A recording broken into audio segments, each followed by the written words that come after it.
Middle class आज सरकार को वो गाना सुनाना चाहता है कि सारी उम्र हम मर मर के जी लिए, एक पल तो अब हमें जीने की। सरकारें मिडिल क्लास को एक आत्मा रहित कंकाल समझती हैं जिसकी हड्डियों पे चढ़ के $5 ट्रिलियन इकोनॉमी बनाना चाहती। सर, इस देश का मिडिल क्लास कमर तोड़ मेहनत करता है, लेकिन इस मेहनत के बावजूद मिडिल क्लास गरीब हो रहा है, अमीर नहीं हो रहा। ऐसा लगता है कि सरकारें समझती हैं कि देश के मिडिल क्लास के ना सपने हैं ना अरमान है, लेकिन वो सोने का अंडा देने वाली वो मुर्गी है जिसकी गर्दन जब चाहे मरोड़ के टैक्स वसूल लिया जाए। मिडिल क्लास खाली सेंसस के लिए नहीं है सर, उसके भी अपने अरमान हैं, उसके अपने सपने हैं। क्लास टैक्स उससे वसूला जाता है जैसे उससे किसी अधिकार से हम टैक्स ले रहे हैं और सुविधा उसको एहसान मुताबिक दी। बतौर चार्टर्ड अकाउंटेंट ये बताना चाहता हूं कि ना ही ये टैक्स एग्जेम्पशन है, ना ही ये टैक्स डिडक्शन है, ये एकमात्र टैक्स रिबेट है। 12 लाख की रियायत से कितने लोगों को भारत देश में फायदा हुआ, ये भी समझने की आवश्यकता है। हम 140 करोड़ की आबादी वाले देश में रहते हैं जिसमें मात्र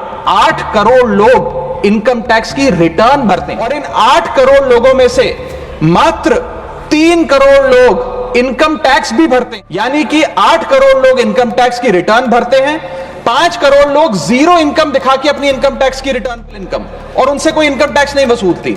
लेकिन जो बाकी 3 करोड़ बचे मात्र वो ही इनकम टैक्स भरते हैं। 43 करोड़ इंडियन, 43 करोड़ भारतीय भारत की मिडिल क्लास में आते हैं। 43 करोड़ में से मात्र 2 से 3 करोड़ लोगों को ही इसका फायदा होने जा, लेकिन बाकियों के लिए क्या? वित्त मंत्री जी ने यह फैसला जब सुनाया तो कहा कि इससे भारत की कंजम्पशन बढ़ेगी, खपत बढ़ेगी। मैं भविष्यवाणी करता हूं सर कि इस टैक्स रियायत से इस देश की कंजम्पशन नहीं बढ़ने वाली। इनकम टैक्स के साथ साथ जीएसटी नाम का टैक्स कम करना पड़ेगा। गरीब आदमी अपने घर में चूल्हा जलाने के लिए माचिस खरीदता है तो उस पर भी जीएसटी देता है। वो लोग भी देते हैं जो इनकम टैक्स नहीं भरते, जीएसटी वो लोग भी देते हैं जिनको सरकार उन 80 करोड़ भारतीयों को जिनको फ्री राशन देती है, जीएसटी उनसे भी वसूला जाता है। मिडिल क्लास इस देश का सबसे देशभक्त क्लास है जो सबसे ज्यादा टैक्स देता है। सैलरी बढ़ती नहीं, बचत होती नहीं, सिर्फ और सिर्फ महंगाई बढ़ती है। इसका मिडिल क्लास एक बहुत बड़े डेट ट्रैप में भी फंसने जा रहा है। मिडिल क्लास परिवार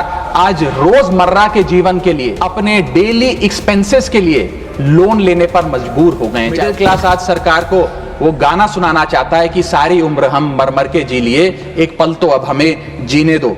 सर कि मिडिल क्लास के घरों में जब कभी शादी का कार्ड आता है तो चिंता हो जाती है कि सगन में कितना पैसा देना पड़ेगा और साथ ही साथ नया सूट सिलवाना पड़ेगा, ट्रेन का खर्चा हो जाएगा, एटसेट्रा।